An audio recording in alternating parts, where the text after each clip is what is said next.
Hi everyone and welcome to this morning's webinar. For those of you who have just joined, we've already completed a sound check. You can turn up or down the volume on your computer, or if you're using the mic and speakers option, you can do so on your computer. Today's webinar is being recorded and a link to the recording will be sent to all attendees.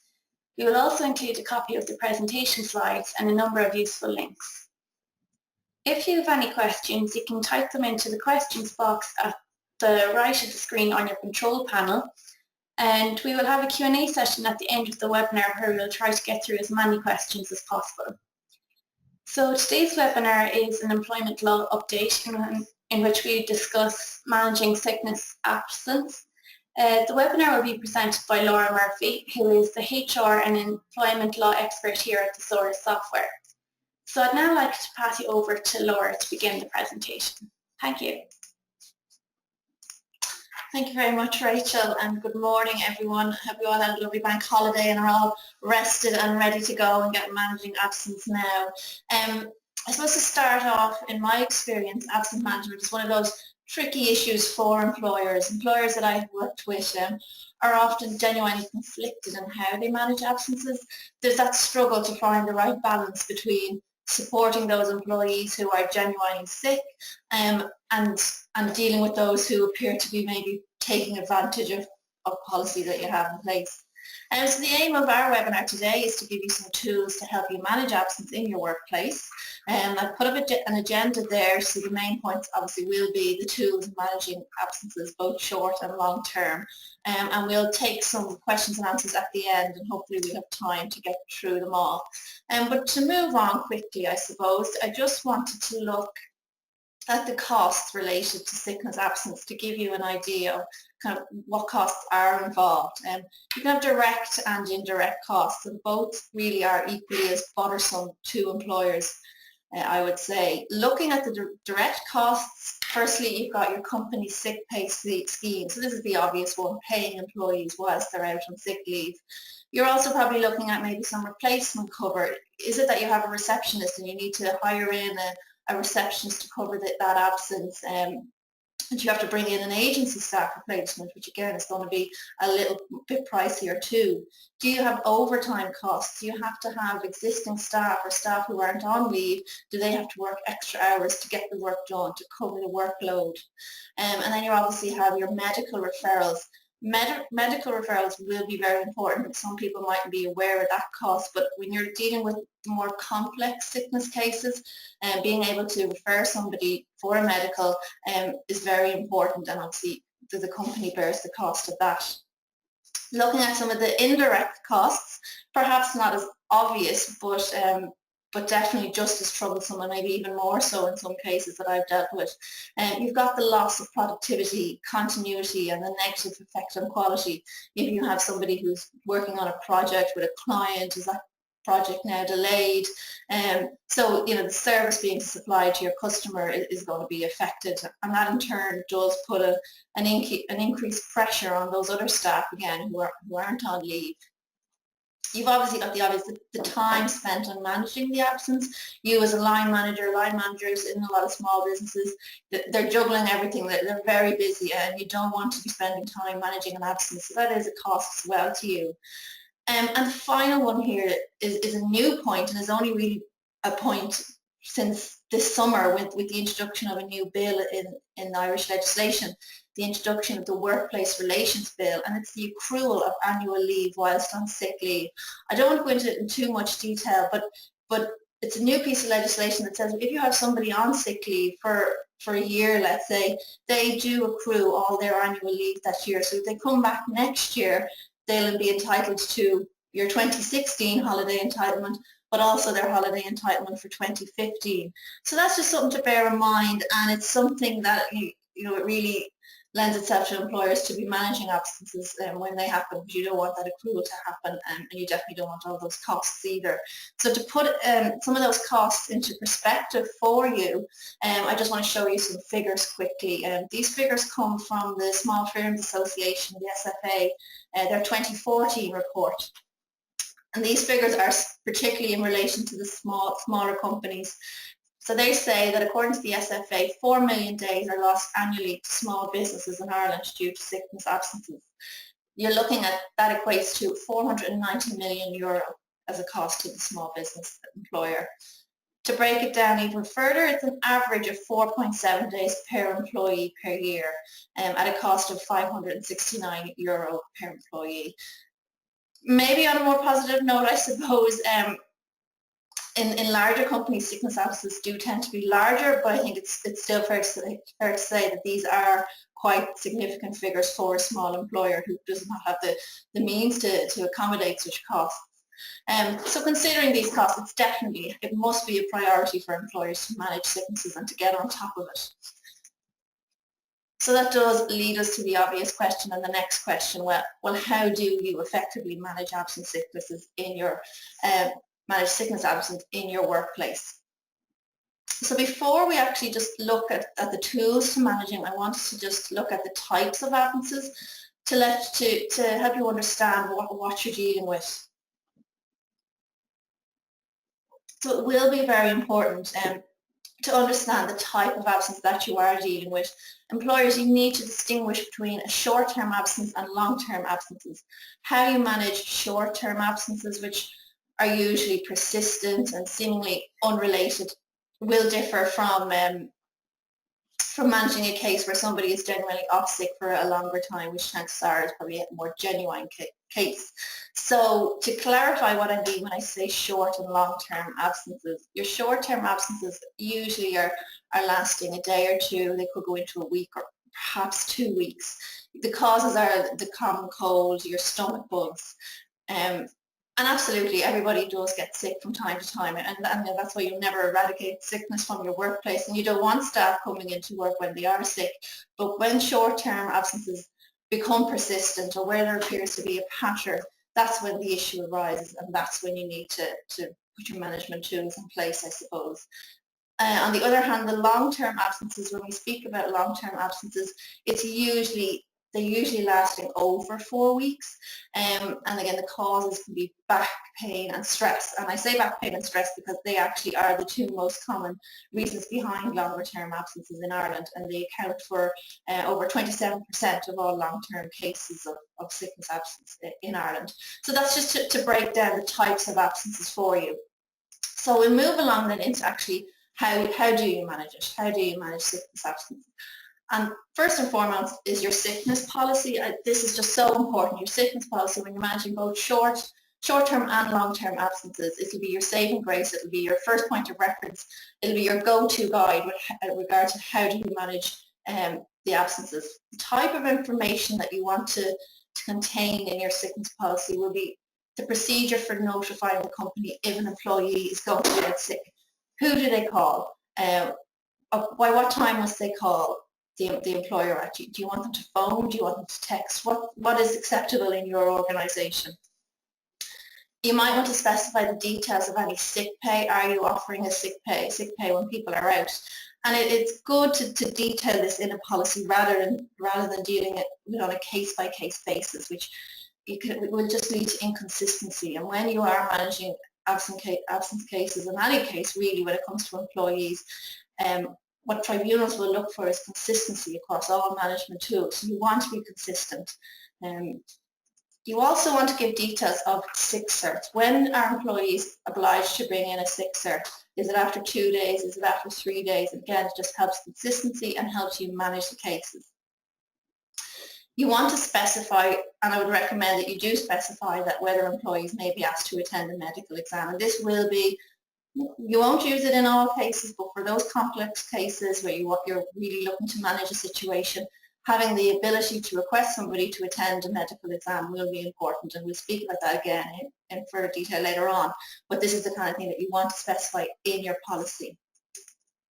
So again, just to round up, I suppose, the sickness policy, it sets standards, it ensures consistency, it helps you as employers manage absences when they do occur. What I would say, if you do have policies in place, even if they are existing policies, I would strongly advise that you will review them to ensure that they're up to date. particularly considering the changes that have happened recently. Obviously, a couple of years ago we had illness benefit being paid now after 6 days, so that might make effect on the sick pay policies that you have in place, and also with the accrual of annual leave that we spoke about earlier. So they're just two examples of changes in legislation that mean you really have to be reviewing your policies. So if you do have policies in place, I'd say to you, make sure you do review them regularly. And just one final point on the sickness policies before we move on. Please ensure that your policies are communicated to everybody. It's no good having policies and then you're just putting them up on the drive or you're putting them in the drawer. Make sure they're communicated. Make sure people know where they are, what's what, because again, that's something that a tribunal will look for as well. Did you have policies and were employees made aware of them?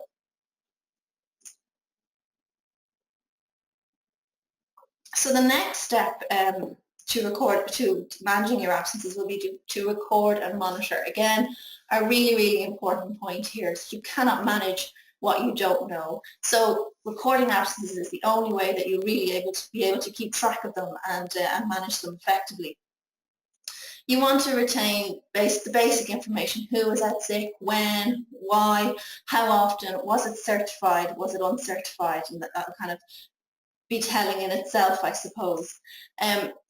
You retain all records, all medical certs, all correspondences that you have with an employee in relation to their absences.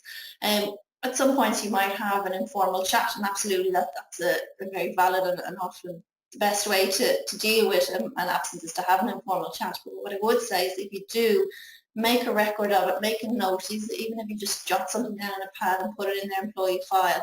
If that case then were to escalate and become a more complex case, and you have a record of the meetings that you've already had. So do just keep correspondence and retain all your records. The key thing with recording and monitoring, it will help you recognise warning signals with regard to absences. For example, if you have somebody who has two people who have 10 days sick leave in a 6-month period, let's say, one of those people might have had one period of 10 days where they had genuinely broken their leg or there was an issue that they were sick. Another person might have had 10 individual periods of 1 day absences. So you can see there's two different illnesses and two different issues, and how you would manage them is going to be different.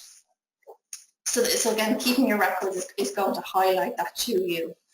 What I would say on recording and monitoring your employee absences is, for most small employers, a simple Excel sheet is absolutely fine. It's perfect. There's no need to complicate it. An Excel spreadsheet that you can open and put in the data is really, it is fine. But I would say do record your absences. To move on to the return to work interview, and this is another. They're all important, but this is a key one, I suppose. And according to UK research done by a leading HR body in the UK, the return to work interview, according to them, is the most effective tool in managing your absences, and particularly short-term absences here. So the return to work interview is it's a low-key, informal discussion between a manager and the employee. And it really should be held after every absence. So regardless if your employee is out for a day, a week, 2 weeks, you hold the return to interview once they come back to work. And ideally, you would be holding it that first day as they do come back, because that is going to illustrate the importance that you put on attendance and people being present for work. So, if you're holding it next week, it's just kind of giving a lackluster approach, and that's just kind of illustrating the employee that it may not be so important. So hold the return to work interview on the day the employee returns to work.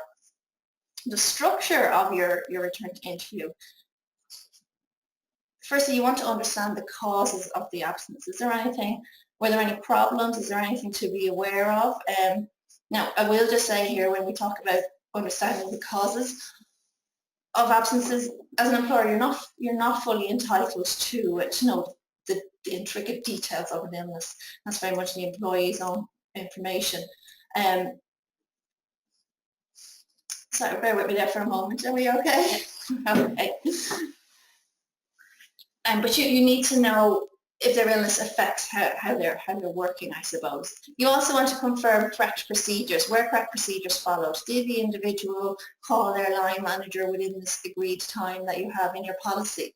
If they didn't, why didn't they? And perhaps it's an opportunity that you need to review the policy with them and go over it with them. You may want to discuss trends in the leave.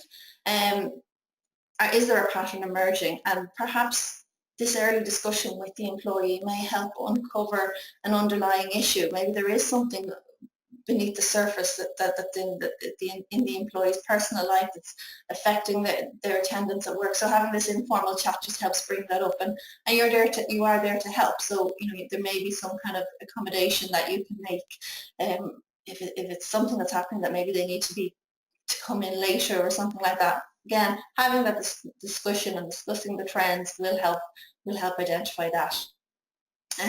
You want to just obviously clarify that the employee is now well, that they're now able to return to work as well.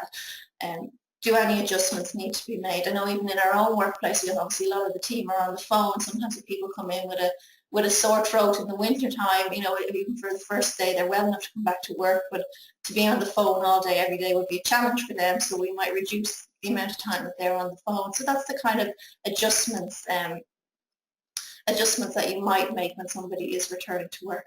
So obviously, the return to work interview is twofold, I suppose. It's going to help those people who are genuinely sick and who have been genuinely sick, because you're having that little conversation with them. But also, it's going to act as a deterrent for those people who may want to take advantage and may be considering throwing the odd sickie, I suppose. The thoughts of having to have that conversation with the manager when they return might be that deterrent as well. So all in all, the return to work interview is a really successful way of managing your absences, and as I said, particularly for your short-term absences.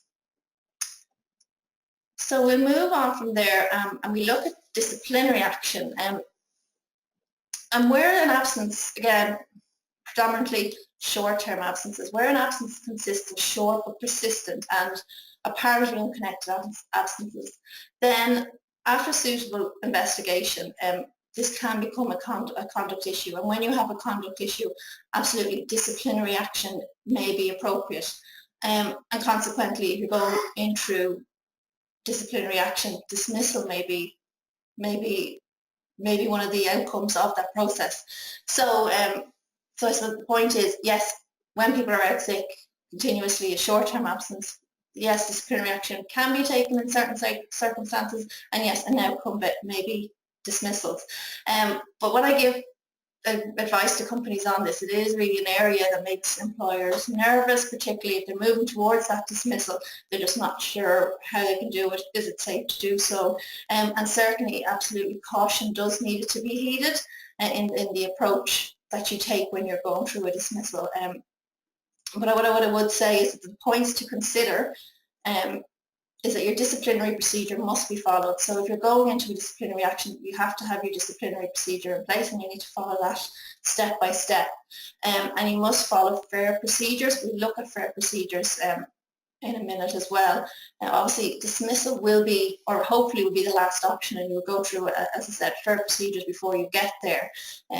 The point I want to make here really with this slide is that yes, disciplinary action can be a form of managing absences. Obviously, when you've worked through other methods, such as the return to work interview, when absences become persistent and there seems to be no other way of managing it, yes, disciplinary action can work there, and yes, in certain circumstances, you can work towards a dismissal there. So I touched on their fair procedures, as in what you need to do. Just to very briefly to go through them, fair procedures and what is reasonable will differ from case to case and depending on the situation. But just a few of them here. Give an employee reasonable opportunity to improve. Always give somebody the chance to improve. Consider any reasonable adjustments, and we mentioned some of them earlier. Always keep written records of any meetings and communications that you have. Again, this will help you build a case if it progresses and escalates. This next point, get up-to-date medical information at the company's expense. Again, this is really, really important if you're going towards a dismissal, and I would generally say if you're going towards a dismissal on an absence case, I would never do it without a medical opinion. And always inform the employee that their employment is in danger of termination. You would always give them that notice before you even to move towards it. And as I mentioned there, reasonableness is on a case-by-case basis. So these are just a few points, but generally most of these points will be included in your disciplinary policy. So the key really is to have a disciplinary policy in place that you can lean on, and let that be your go-to guide as well. So we'll move on to long-term absences, and I suppose we've really just been focusing on the short-term absence. What I'd say with long-term absences is really the most important thing that I can say here is, and I say to so many employers, when you're dealing with a long-term absence, you have to keep in touch with the individual. And a lot of employers are often surprised and they're afraid to keep in touch, and there is obviously a balance that you don't want to be persistent and annoying somebody when they're off on leave, but I've come across so many cases where somebody has been off on sick leave for a year, maybe 2 years, the company moves on, they hire a replacement, they consider that this person is no longer an employee. And next thing you know, the employee turns up for work and says, oh, well, where's my desk now? And absolutely, they have every right to do so because they still are an employee, they've never been dismissed, and that can cause all sorts of problems for you as an employer. So really, the key thing with a long-term absence is keep in contact and actively manage the case. It's so, so important. And this was a question for a lot of employees or a lot of employers is, well, how do you keep in contact with them? What's the line in? So initially what I would say is, you're when somebody's just gone off on long-term sick leave and you're wondering, how do I communicate with this person? Go in, obviously, maybe with a softer approach, be sensitive, and clarify, perhaps you want to clarify any sick pay arrangements that you have in place, how are you going to support them during this time. You might want to give them some company updates. You definitely don't want to exclude them from what's going on in the company. You want to be seen to be still including them and keep giving them updates. So that's going to be your initial line of communication with the employee. Moving on then, subsequent meetings and subsequent communications, you want to now be looking at focusing on the return to work. So when is this employee going to be coming back into the workplace? That's what's important for you now as an employer managing this. Are there going to be accommodations that you need to make, and getting health reports if available? Hold the meetings off-site if appropriate. Sometimes if somebody's off in a long-term sickness case, they don't want to come into the workplace. It might be possible for them to come in, or perhaps they don't want to see their employees and colleagues at that time, and that's perfectly acceptable. So you can hold the meeting off-site. It might be in the individual's home, but again, be cautious with that. Perhaps it's a hotel or something, somewhere locally that you can meet up. Be sensitive. In a lot of these cases, it is somebody who may be genuinely sick and going through a tough time, so you want to be sensitive in how you manage this case. But also to know that if you do have somebody on a long-term sickness case, your aim is to try and get them back to work and get them back to work as quickly as possible. But if that appears not to be possible, termination on the grounds of incapacity here is an option, and it is something that employers can go down as well. So if you are looking to manage a long-term case, I'm going to kind of go through the procedure now for you. First step will be really important, is to investigate the illness. Now, I know I said you can't have detailed information on the actual illness, but investigate how the illness will affect the individual performing their duties. Will they? Because that's what is important to you as the employer. Is this individual, will they be able to perform their duties? That is their job. That is their job description. That's what's important to you. Medical advice, when you're dealing with long-term sickness, really important to get medical advice. The nature of your inquiries, I suppose, will differ depending on the individual circumstances, but really at a minimum, medical advice should be sought. The type of thing that you're going to be looking for in medical advice is, when will a return to work be possible? Is it going to be long-term, medium or short-term?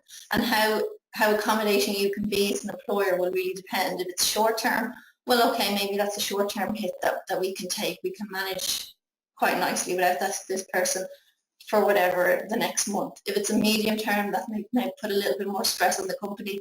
Is it long term? Is this employee not going to be able to come back to work for the foreseeable future? Well, then that's another question. Can the company accommodate that? So that's what you're going to be considering. Also, from your medical advice, you want to know what type of recovery will the person have? Will they be able to return to work? The medical advisor might be able to give you advice on should it be a phased return to work, will you start off part-time, flexible hours. You also want to know if the employee is disabled. And again, get as much information from a medical advisor as possible, I would say. So they might be able to give you advice on the different duties that the employee could take up as well. It can also be when you're sending somebody for a medical advice or a medical referral, that you would give the medic, I suppose, a copy of their job description, so they're a little bit more in tune with what's actually required of the employee. So once you've investigated the illness and you kind of understand what this employee is suffering from and how it will affect their role, the next step is really important, and it's to consult with the employee. So give the employee the opportunity to put forward their own ideas, their own submissions on how they could return to work. It could be that they want to put forward an idea that now they're no longer able to work in one department, but they might see a need for their skills in a different department. So always consult with the employee. And actually, I would say here that the Labour Court, where you've been seen to communicate with an employee right through the process of managing a long-term absence, and the Labour Court will really consider that to be a much more an adequate process, and will definitely look in your favour, I suppose, a little bit more. So that's a key point. So once you've gained the information from your medical report, you've spoken with the employee, you're now going to consider adjustments. How can you help this employee return to work as quickly as possible? Is it a varied start and finish time? I worked on a case previously where we had a lady with a bad back, and I know she really struggled on the train to work because of rush hours. She was standing, it was busy, so she couldn't manage the train to work in rush hours. So we varied her start and finish time so that she wasn't travelling in rush hours. So it's the kind of thing you might want to consider. Relocating the place of work. Now, I don't mean here setting up a new office, but it could be that somebody no longer can manage the stairs, so you're going to move their desk downstairs in the office, or maybe can you accommodate them working from home? Just different options that you might want to consider.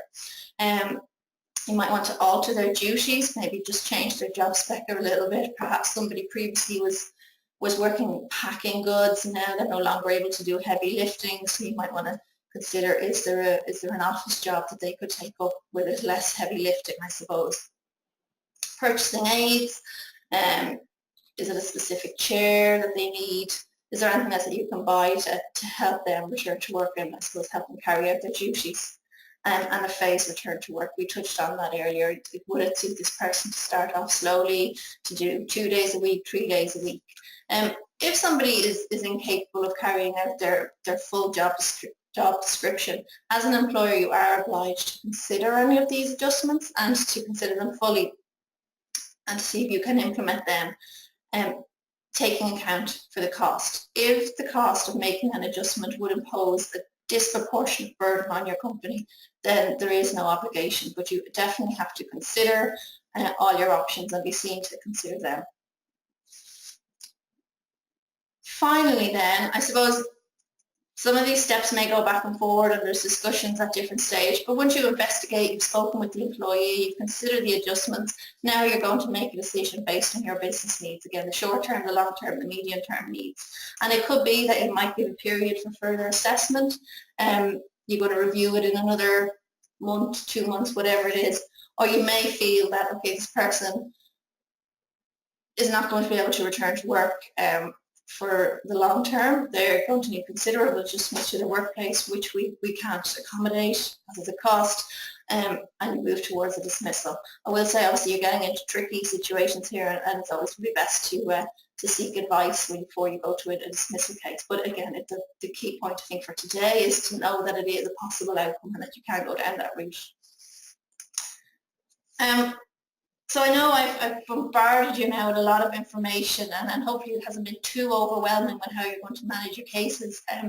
But if you were thinking of getting to grips with absences. The good news, I suppose, is that you don't have to do it alone, and at Bright Contracts we do have the software and a HR service that will take all that stress away from you.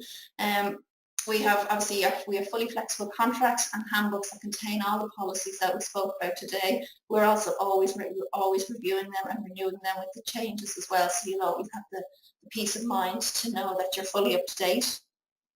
And we have obviously our online support as well, which contains a range of template documents and letters from a return to work interview template down to sample letters with regard to contacting somebody if they are out on sick leave. So there's a full range of support to help you through managing absences on the Bright Contracts. And if you would like some more information, I believe you can request a demo at the end of the presentation today. So that really brings my presentation to an end. I just want to summarise briefly before we take questions. The key points really is if you have policies, well, you need to communicate them, you need to be regularly reviewing them, you need to be consistent in how you manage absences. It's really, really important to keep consistency, and you need to actively manage your absence cases, and you need to be seen to really be on top of them. So that brings my side of the presentation to a close. I think we have some questions coming in, so I'll just go over to Rachel now and see what questions we have. Okay, so thanks Laura, that was very informative.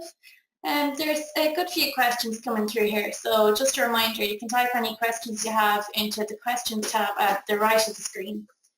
So the first question here, should companies have a company sick pay scheme in place? How much should they pay? Yeah, I think it's really important to have a company sick pay scheme in place. You want to be able to support employees when they are genuinely sick. The worst thing would be to have people who can't afford to take time off but are genuinely sick. You don't want sick people coming in to work and then spreading their germs and then just having a cascading effect on you.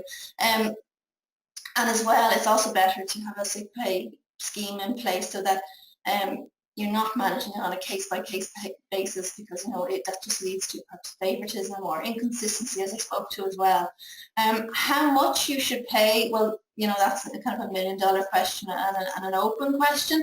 And it's very much as well what you can afford to pay in your company. I think it's better to make some accommodation rather than none. A lot of companies would maybe average out on 2 weeks pay, and they might see it, and it's totally acceptable to specify that the leave has to be certified rather than uncertified. So I would say yes, do put in a sick pay scheme in place. Okay. How should I communicate with an employee on long-term sick leave? I think you covered that in the... I think we did, yeah. What if an employee refuses to attend a medical exam? Okay. The key thing here is that if you have it in your policy that employees will be required to attend a medical exam if needed, if they've signed their handbook or they've signed their contract, they're working for you, they've agreed to that term already. It's not possible to force an employee to attend a medical exam. You can't physically take them by the hand and bring them. So if they don't want to go, well, that's fine. But there also brings up another issue for you, that they're now not cooperating with your policies and your procedures that they previously agreed to. So that kind of lends itself to kind of a different management tool as well. Okay. Would an employee be entitled to see the minutes of any meetings or see the copies of correspondence? Yeah, I would definitely make them available to the employee. You want to make the process as transparent as possible, so that there's no need to hold them back, and I would definitely let them see them. Okay. There's another one here. Is it possible to have a one-on-one demo of the Bright Contract software? And I guess I'll answer that one. In the follow-up email, we'll include a link to the recording of the webinar, the slides, and I'll also include a link where you can fill out your details if you'd like a one-on-one online demo of the software, where you can ask as many questions as you want individually, basically. So that will be included in the follow-up email. Can we send an employee to our medical doctor? Well, we probably touched on that one already. Again, if you have it in your policy that you may ask people to attend the medical, absolutely, that's great. You said you can't physically drag them along, but you can definitely ask them to go, and if they refuse, well then you've kind of got a different situation on your hand where they're not cooperating with your policies. So it might be something that I can talk about again with you, but definitely you can ask them to go. Okay, are employees entitled to carry over annual leave while out sick even if the company does not pay sick pay? To carry over annual leave. Yes, they definitely are. Our employees entitled to carry over annual leave? Yeah, they are. Even if you don't pay sick pay, it's annual leave. They're entitled to carry over their statutory annual leave. So essentially what it's saying is that they're not taking holidays whilst they're on sick leave, so they can carry them over to the next year. So yes. Okay. How do you suggest handling an employee who refuses to sign her contract? Yeah, that's a process that you really need to go through. We've put a lot of guidance on the website with how you deal with bringing in new contracts. And what I always say is that you need to be, it's really all about communication and how you're putting it out there, and you're given opportunity to ask questions and really discussing it with the employee. Now, what I would say is legally you have to provide your employees with a contract of employment or terms and conditions of employment. Legally, they're not obliged to sign it, so you don't have to have them sign it. But what you're saying is, if somebody is coming into work every day and they're taking their pay, by virtue of the fact that they're accepting their wages, in a way they have signed the contract and they're agreeing to work with you, it's obviously best to get them to sign it, and hopefully if you have those discussions and you have that meeting, you can iron out any questions that an employee has. So I'd say perhaps you might want to check out the guidance that we have on our website and just really communicate with the employee so that you can move towards getting them to sign it. But again, if you're as a Bright Contracts customer, we would handhold a lot of our customers in going through that process and really help you, because it can be a daunting situation if you have had employees who might be there for a long time and now you're bringing in new contracts, but we can certainly help you through that process. Okay. By law, do companies need to pay employees when they're sick? No. This illness benefit, which is a statutory payment, and as mentioned there, that kicks in. So employees will receive some illness benefit after the 6th day of absence. A lot of companies do decide to pay extra, again, for the reasons of supporting those employees when they are genuinely sick, and you don't want somebody coming in to work ill. And also it can be competitive too as well. You know, what's the marketplace doing? What are your competitors offering their employees? But as I said, it's a nice, if you can afford to offer something, it's a good way to do it. But you can certainly put restrictions around how you pay sick pay. You might want to do a scale for people with longer service might get longer pay, people at different grades, and you can certainly specify that only certified illnesses will be paid. So there's a range of tools that you can put around it so that you're managing how you actually do pay the sick leave. And again, our policies would kind of give you lots of prompts and helps on that as well. Okay. With most modern offices, there is an air conditioning system with no outside windows for fresh air. Air conditioning is detrimental to people who suffer from sinuses. How should the employer handle this where an employee genuinely suffers from bad sinuses? I might actually kind of clarify that question, I suppose. It might be that one we might just come back to that one. I think whoever sent that in, we might contact you afterwards and just kind of clarify exactly the question there. Okay. Employee returned after a number of months of being treated for cancer on 2 nights instead of 3 nights. Are they accruing holiday pay for a 3rd night? Again, that's going to be there's a specific case which I prefer to maybe speak to the individual afterwards rather than kind of making a guess at that one over the web. We are a seasonal company and do pay for sick leave. Our contracts are fixed term. We currently have an employee out on sick leave or illness benefit. Does this accrue holiday pay, and at the end of the contract are we all finished up? Well, they will accrue holidays because that's the new piece of legislation that has just come in. So I'm just reading your question there again. at the end of the contract, are we all finished up? Not quite sure what it means there, but it could be that if they're on a contract and they're off sick at the moment, and at the end of the contract, if they accrue the annual leave, that you would pay for that annual leave at the end of the contract, as you would with anybody who is leaving a company and who has holidays accrued. Okay. There's one here. How do you record on thesaurus payroll sick leave? I'm not sure if you... Yeah, unfortunately, I'm the Bright Contracts expert, I suppose, that's where my knowledge is. But I definitely have somebody from our payroll team will come back to you on that one and help you report, so you'll know how to report. Just about thesaurus payroll, so we do have another webinar in, I think, 2 weeks' time. I can't remember the specific date, but I'll include it in the follow-up email. It's a paid webinar, but it's a training webinar on thesaurus payroll, so it'll discuss everything, kind of how to do things in thesaurus payroll manager. What if employees stop? I think that is stop. I think it's what if employees stop sending in sick certs after 18 months of long-term leave and have indicated that they're unfit to return to work due to surgery? Okay, yeah, this is really one that you're going to have to manage.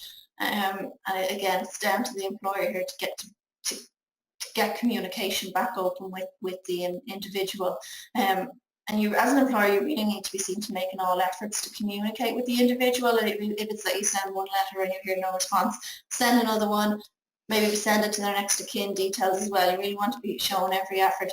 You want to open that communication again now, and perhaps it's time to send the individual to your own medical advisor and get managing that. Again, that's a specific case, and I'd probably recommend getting some sort of a HR advice just to help you deal with that individual case. And certainly if you want to come to us, through the Bright Contracts, we could help you there as well.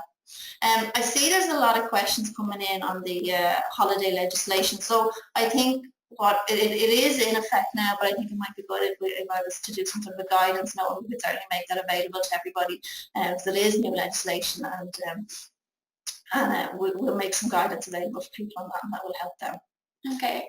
With regard to the holiday legislation, when is this effective from? Yeah, it is coming in from 2015. What I would say is people are allowed now carryover leave. So if you're out and you carry over leave into 1 year, there is a limit. So you're not continuously carrying over leave. There's a limit of 15 months. It's a little bit tricky to go through all the ins and outs of it, but I think it would be best to, as I said, to do some sort of guidance note on that to help people. Okay. Employee on sick leave with sick certs over 2 years with back issues, how long can this continue? Yeah, that goes back to our point on kind of how long is suitable for your business and what can your business accommodate, going back to the long term, the medium term and the short term. Is it reasonable for you as a company to maintain somebody on sick leave for 2 years? And that's what you have to consider. So again, I'd be opening my communications. I'd be sending a list of very specific questions to a medical advisor. I'd be asking this person to attend a medical advisor. If the advice or the information that you're getting back is saying that this person is unable to work for 2 years, is that something that you can accommodate? And maybe it's up to you as a company to decide, well, we're going to move towards a dismissal or we're going to review that. I'd say definitely, again, this is a case where perhaps some kind of specific HR advice would be needed as well. Okay, so I think that kind of is all the questions that have come through there. Feel free to ask us any questions you have with the follow-up email, and you can listen back to the recording at your own leisure. So I'd like to thank Laura for the webinar today, and thank you everyone for tuning in. Thank you.